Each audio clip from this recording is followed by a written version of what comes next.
अस्सलाम वालेकुम नाज़रीन, मैं अरशद खान हूँ और आप देख रहे हैं यूट्यूब पर चैनल राह हक़ वेब टीवी। नाज़रीन, एक और मालूमाती वीडियो के साथ हाज़िर खिदमत हूँ। बसंत बहार, ये बसंत का त्यौहार हकीकत में है क्या? इसको आप जानकर हैरान रह जाएंगे।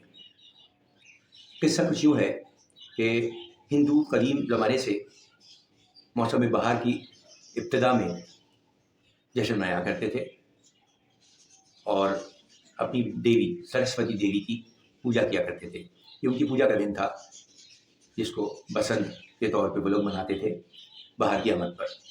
मगर 1741 में एक ऐसा वाक़या हुआ जिसने इस त्यौहार की नौइयत ही बदल दी।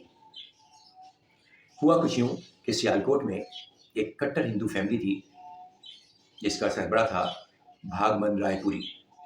उसका एक बेटा था, 14 साल बेटा हकीकत राय, जो अपने एक स्कूल के मुसलमान साथी से उलझ पड़ता है और इस बहस में माज़अल्लाह वो हज़रत मोहम्मद सल्लल्लाहु अलैहि वसल्लम की शान में और हज़रत फ़ातिमा ज़हरा रज़ियल्लाहु ताला अन्हा की शान में गुस्ताखी करता है।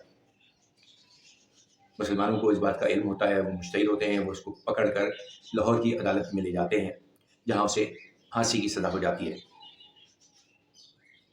सब हिंदू जमा होते हैं और उसकी जान बख्शी की दरख्वास्त करते हैं, मगर अदालत फैसला देती है कि इसकी जान सिर्फ इस सूरत में बख्शी जा सकती है कि ये अपने गुनाह से तौबा करे, माफ़ी मांगे और मुसलमान हो जाए। इस चीज़ को उसने हकीकत राय ने नहीं माना। उसको फांसी की सज़ा होती है। हिंदू उसकी लाश लाहौर के नज़दीक एक मुकाम पर ले जाते हैं, वहाँ जलाते हैं और वहाँ उसकी समाधि बना देते हैं। हकीकत राय को फांसी ऐन उसी दिन होती है जिस दिन बसंत का त्यौहार था, लिहाजा उसके अगले दिन सारे हिंदू उसकी समाधि पर जमा होते हैं, खूब ढोल ताशे बजाते हैं। उसकी आत्मा को शांति पहुंचाने के लिए, उसको खराज तहसीन पेश करने के लिए सारे हिंदू जो है वो शोक की सूरत में एक पतंगे उड़ाना शुरू करते हैं। उनकी सोच ये थी कि जिस तरह एक मासूम हिंदू की आत्मा बुलंदी की तरफ परवाज़ कर रही है, तो ये पतंगे भी उसको खराज तहसीन पेश करने के लिए बुलंदी की तरफ हम उड़ा रहे हैं। तो ये था इसका पतंगे उड़ाने का बेसिक सबब, जिसको बाद में हिंदू सरमाएदारों ने इस पर खूब पैसा लगाया। मुसलमान और इस्लाम दुश्मनी की खातिर उन्होंने इस चीज़ को मज़ीद फ़रोग़ दिया, इसको एक त्यौहार बनाया।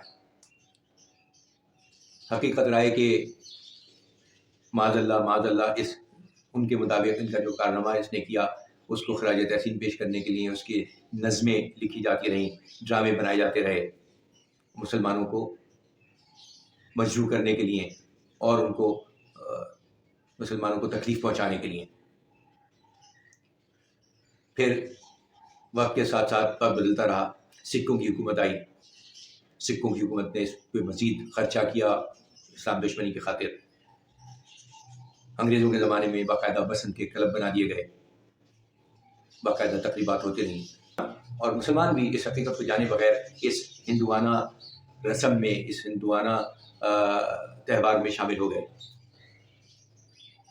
उनको इसकी हकीकत का इल्म भी नहीं था, लेकिन जैसे जैसे लोगों को इसका हकीकत का इल्म होता जाएगा, यकीनन हर मुसलमान इस चीज़ से ताइब होगा, तौबा करेगा और दूसरों को भी मना करेगा। ये कोई सकाफ़ती त्यौहार नहीं है, लिहाजा अब आप सब लोगों को इस चीज़ का अंदाज़ा हो गया होगा कि ये कोई सकाफ़ती त्यौहार नहीं है, बल्कि एक मुतअस्सिबाना, गुस्ताखाना और हिंदू जहनियत का एक पैदा करदा एक त्यौहार है, जिसमें मुसलमान बग़ैर सोचे समझे, बग़ैर जाने हुए इस हकीकत को इसमें शामिल हो गए। लिहाजा मेरी दरख्वास्त है हर मुसलमान से, यकीनन जो भी मुसलमान है वो इस हकीकत को जानने के बाद इस त्यौहार में शामिल नहीं होगा, बल्कि दूसरों को भी रोकेगा। लिहाजा आपसे दरख्वास्त है कि आप ज़्यादा से ज़्यादा लोगों को इस त्यौहार की हकीकत बताएँ। जज़ाकल्लाह खैर। अल्लाह ताला मुझे और आप सबको सही इस्लामी उसूलों के मुताबिक ज़िंदगी गुजारने की तौफ़ीक़ अता फ़रमाए। अस्सलाम वालेकुम।